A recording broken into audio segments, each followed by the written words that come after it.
Les pays qui se respectent ne peuvent pas privatiser leur secteur électrique. Non, non, non, non, non, ils ne peuvent pas privatiser leur secteur électrique. Tidjane Thiam le disait encore, si vous voulez faire du x5 ou du x3, allez investir à la Silicon Valley. Mais si vous voulez faire du x10, tenez donc investir en Afrique. Et les Chinois ont compris.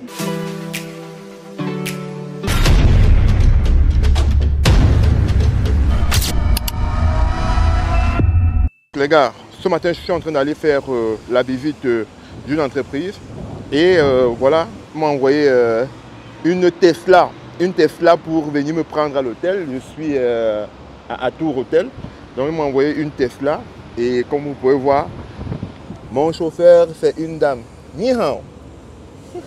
Mon chauffeur c'est une dame et on va partir tout à l'heure. Je vais me mettre ici, donc je vais ouvrir et voilà. Je vais montrer dans la Tesla. Je suis maintenant le partenaire d'Elon Musk.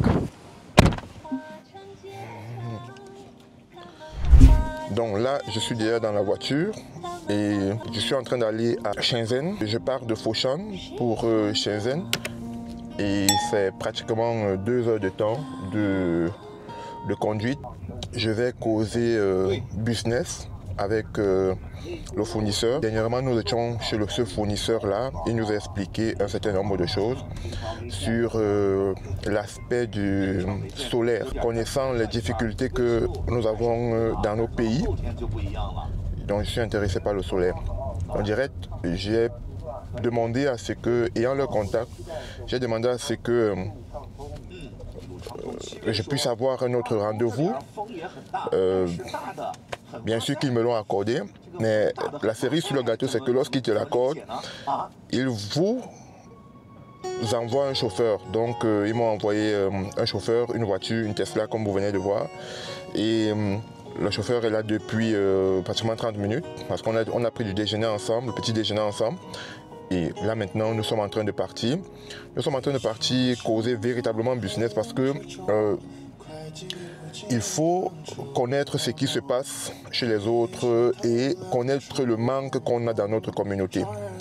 Aujourd'hui, chez moi, particulièrement au Cameroun, c'est vraiment criard. Le manque d'énergie est criard. Les populations se plaignent tout le temps, tous les jours. Et je me suis dit, si j'arrive en Chine, quelle est la chose que je peux faire? C'est vrai de faire de business, voilà, vente des téléphones, vente de ceci, vente de cela, oui, ce sont des business qui, au quotidien, ça sert. Mais quelle est la chose qu'on peut faire pour véritablement répondre aux besoins de la population générale, c'est-à-dire que dans le contexte général. Je me dis, aujourd'hui, on a... Aujourd'hui, on a véritablement un gros souci en termes d'énergie, dans nos pays africains. Et si on arrive quelque part et qu'on a la possibilité d'apporter une solution à ce problème, alors là, ça sera quelque chose de magnifique. Combien d'entre vous aujourd'hui ne peuvent pas rester 1 heure de temps avec leur téléphone déchargé? Combien d'entre vous aujourd'hui ont la difficulté, une très grosse difficulté à rester dans un contexte de coupure d'énergie? Combien d'entre vous? Combien d'entre vous aujourd'hui sont dans des métropoles, dans des villes chez nous en Afrique qui ne peuvent que rester dans cette ville-là ou vivre dans cette ville-là lorsqu'on a des ventilateurs, lorsqu'on a des clims. Et lorsqu'on coupe l'énergie, c'est le cauchemar. Il y a des personnes que lorsqu'on coupe l'énergie chez eux, c'est le cauchemar, c'est le début du cauchemar parce que, au fait, moi j'ai vécu à Douala où lorsqu'on coupe l'énergie, non seulement il y aura une chaleur atroce, mais aussi les moustiques véritablement vont vous déranger. Donc, c'est un peu la recherche dans le but de recherche de solutions. Ce n'est pas seulement pour la vente de ces produits, mais c'est aussi pour une éventualité dans la représentation et même la reproduction de ces produits-là, ou alors les entrepôts, la création des usines pouvant produire cette énergie solaire là chez nous. Donc c'est très important. Donc là, c'est magnifique. C'est magnifique, pourquoi? Parce que je sens que si ce coup est réussi, je peux pouvoir apporter une solution, pas la mienne tout simplement, pas celle qui va m'avantager tout simplement, mais celle qui va avantager aussi la communauté, et c'est ça le plus important. Et je pense que c'est à ce niveau-là que nous devons nous hisser aujourd'hui, nous les Africains, avoir des solutions qui tendent vers la satisfaction globale que la satisfaction particulière, ou notre satisfaction, notre propre satisfaction. Ok? Donc voilà, je suis avec elle, on a pratiquement 2 heures de route à faire ensemble, très confortablement assis dans une Tesla. C'est vrai que comparé à ce que j'ai vu en Chine, le design Tesla, c'est pas trop ça. Oui, Tesla reste parce que c'est la voiture, c'est la marque Tesla, mais en termes de design, guys, il y a des voitures qui ont des design que vous n'allez même pas vous imaginer. Un confort insolent. La Tesla, ça a du confort, mais en termes de design, à l'intérieur, c'est pas un design qui est à couper le souffle, quoi. Mais c'est une très très grande voiture, c'est une très belle voiture aussi. Et je pense que je vous souhaiterais un jour aussi vous asseoir dans cette voiture et vivre ce confort, vivre ce rêve, parce que lorsqu'on parle aux Africains de Tesla, beaucoup d'entre vous rêvent, c'est comment, est-ce que c'est une voiture qui roule sur le sol, est-ce que, oui, effectivement ça roule, et c'est une voiture basique comme toutes les autres voitures au niveau des pays comme la Chine, mais chez nous c'est encore un mythe, Donc les gars, je vais vous tenir au courant de l'évolution de ce deal, de ce partenariat, et on verra bien par la grâce de Dieu ce qui se passera. L'homme propose, Dieu dispose. Là, je suis dans un bureau de mon fournisseur. Mon fournisseur, il est dans le domaine de l'énergie solaire. L'énergie solaire, aujourd'hui, se veut être un pan très déterminant dans la suite de l'évolution ou de la révolution du monde. Alors, ce qui se passe, c'est tout simplement incroyable. Ces gens ont développé des systèmes aussi importants. Et ce qui m'intéresse, ou encore ce qui m'a intéressé chez ce partenaire, ou alors sur fournisseur, c'est que ils ont développé des systèmes d'énergie solaire adaptés pour l'Afrique. Ce que nous-mêmes Africains, nous ne pensons pas. Ils connaissent tellement le marché africain que ça me fait peur. Ils vous disent avec exactitude quels sont les marchés qui ont besoin d'être éclairés et pourquoi est-ce que l'énergie solaire, c'est l'énergie du futur. Aujourd'hui, les grandes nations sont qualifiées de par leur capacité à pouvoir être autonomes en termes d'énergie. Si vous n'êtes pas autonome en termes d'énergie, ça veut dire que tout simplement, vous ne pouvez pas compétir dans le monde de la technologie parce qu'aucune technologie ne fonctionne sans énergie. Mais hélas, nous sommes encore dans un contexte aujourd'hui là où dans nos pays, nous vivons des délestages récurrents. C'est vraiment aberrant parce que la Chine, elle, pendant que nous sommes encore en train de vivre les délestages, ils sont rentrés donc dans la conception des panneaux solaires, de l'énergie solaire pour nous aider. Ça veut dire que la Chine aujourd'hui est le pays qui comprend mieux nos soucis, mieux nos besoins et qui anticipe. Donc ce partenaire, ce fournisseur, je suis arrivé et nous avons vu leur projet, nous avons vu tout l'arsenal qu'ils déploient en termes d'énergie solaire. J'étais juste ébloui. J'étais juste ébloui et je me suis dit, lorsque j'arrive à Douala, vraiment, il y a des délestages à croire que nous étions encore dans une ville rurale, une zone rurale. Par contre, nous sommes dans une zone urbaine. Et ça fait mal. Ça fait très mal de savoir qu'on peut être dans un pays où on distribue l'énergie, où il y a des barrages électriques, mais on n'est pas à la hauteur d'avoir de l'énergie constante pendant plus d'un mois. Dans d'autres pays où nous partons, nous avons la capacité de vivre pendant 1 mois, 2 mois, 3 mois, 6 mois avant de vivre des coupures d'électricité d'une seule heure de temps. Mais il y a plusieurs pays africains aujourd'hui qui en souffrent. Et tout simplement, aujourd'hui, chez ce fournisseur où je suis, il y a une solution à couper le souffle. Ces gars ont mis un système où vous pourrez désormais utiliser des téléviseurs qu'ils fabriquent, qui fonctionnent avec l'énergie solaire, des frigos, des congélateurs qui fonctionnent avec l'énergie solaire, des lampes, des batteries qui pourront alimenter tout le système électrique de votre maison, que ce soit avec ou sans climatisation. Donc, c'est quelque chose de magnifique. Et là, je suis là avec eux, tout simplement pour essayer de voir comment dealer, avoir un partenariat avec eux pour pouvoir ramener cette technologie, ramener cette révolution dans nos divers pays. Pas seulement dans le contexte de la consommation, mais aussi dans le contexte d'un partenariat effectif, là où il y aura véritablement échange de compétences, échange de technologies et assistance dans ce volet-là. Aujourd'hui, les vrais pays se projettent en 2030 d'être vraiment des pays où on ne connaîtra plus les délestages récurrents. Et chez nous, ce n'est pas ça notre grand problème.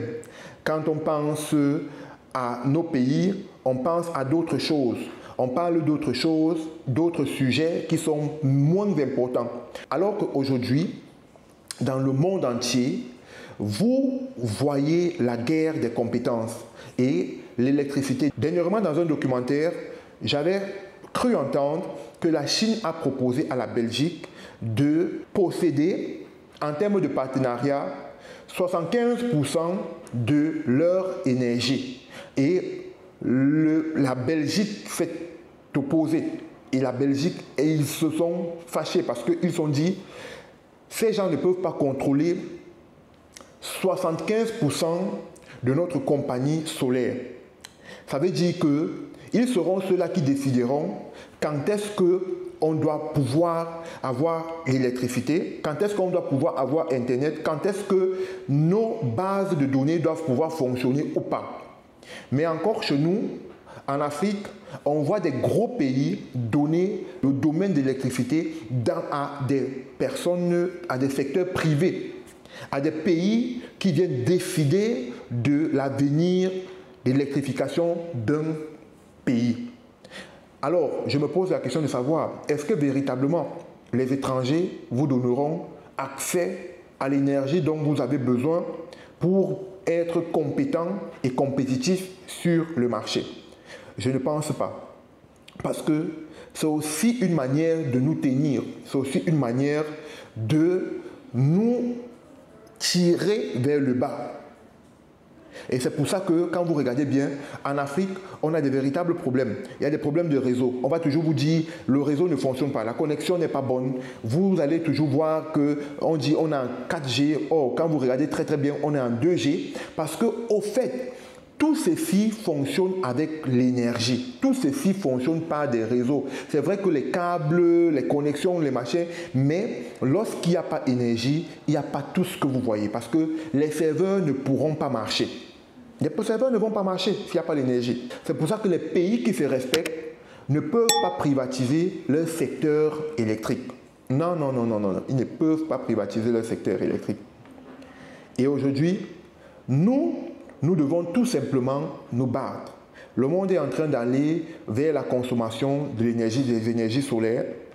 Un grand monsieur de l'Afrique, et je pense que c'est Tidjane Thiam qui le disait encore, si vous voulez faire du x5 ou du x3, allez investir à la Silicon Valley. Mais si vous voulez faire du x10 et plus, venez donc investir en Afrique. Et les Chinois ont compris. Aujourd'hui, l'électricité, c'est un bien nécessaire. C'est une nécessité journalière, tous les jours.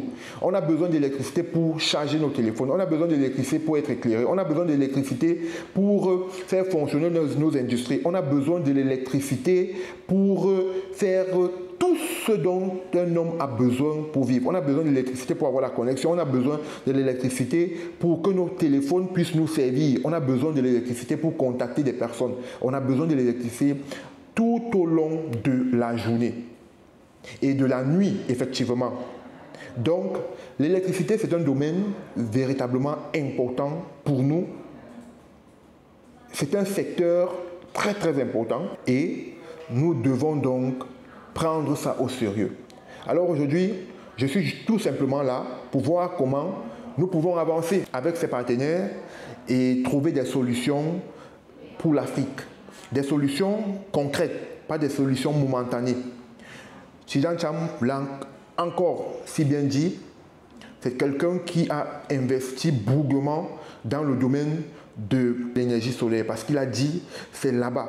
Et dans son projet, il disait pouvoir vendre l'électricité demain ou après-demain dans le futur proche aux États tels que son pays, la Côte d'Ivoire. Là, c'est vraiment quelque chose de magnifique. C'est déjà bon qu'on puisse venir en Chine chercher des opportunités, mais ça sera davantage bon qu'on sache les secteurs dans lesquels nous sommes véritablement handicapés et les secteurs qui sont des secteurs importants pour nous, importants pour l'évolution et la transformation de nos matières premières, de notre secteur industriel. Derrière moi, ce sont des Chinois qui travaillent et nous, ici, on avait une réunion avec partenaire, donc là, il est en train de finaliser un certain nombre de choses pour pouvoir me les envoyer afin qu'on puisse passer à la vitesse supérieure.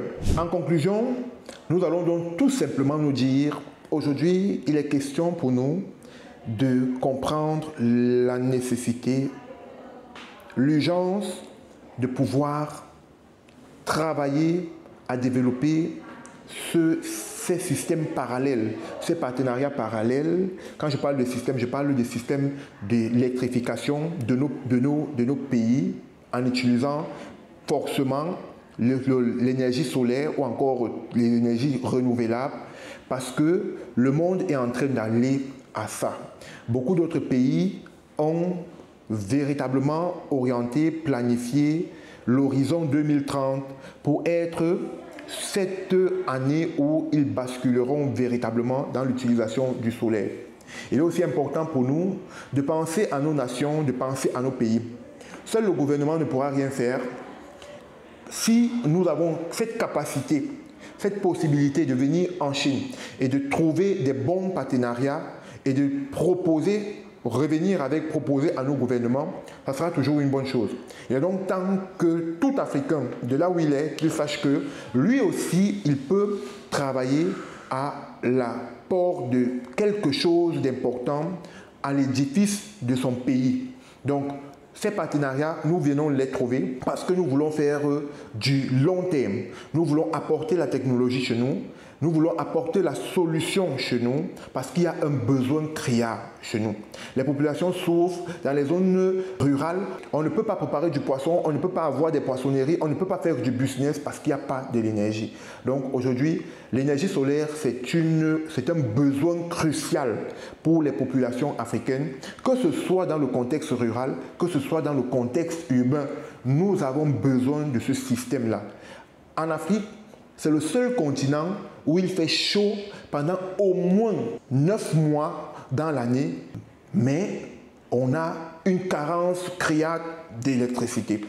Comment expliquons-nous que nous pouvons avoir une telle quantité de soleil chez nous et manquer l'énergie, soit l'énergie solaire?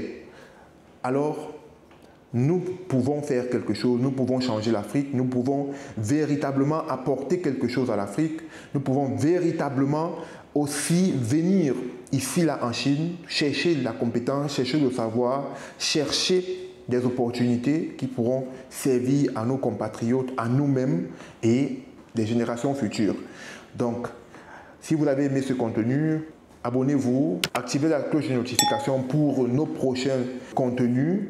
Nous sommes sur le terrain, nous cherchons des opportunités et nous voulons faire de l'Afrique un continent prospère, un continent de joie, un continent développé pour les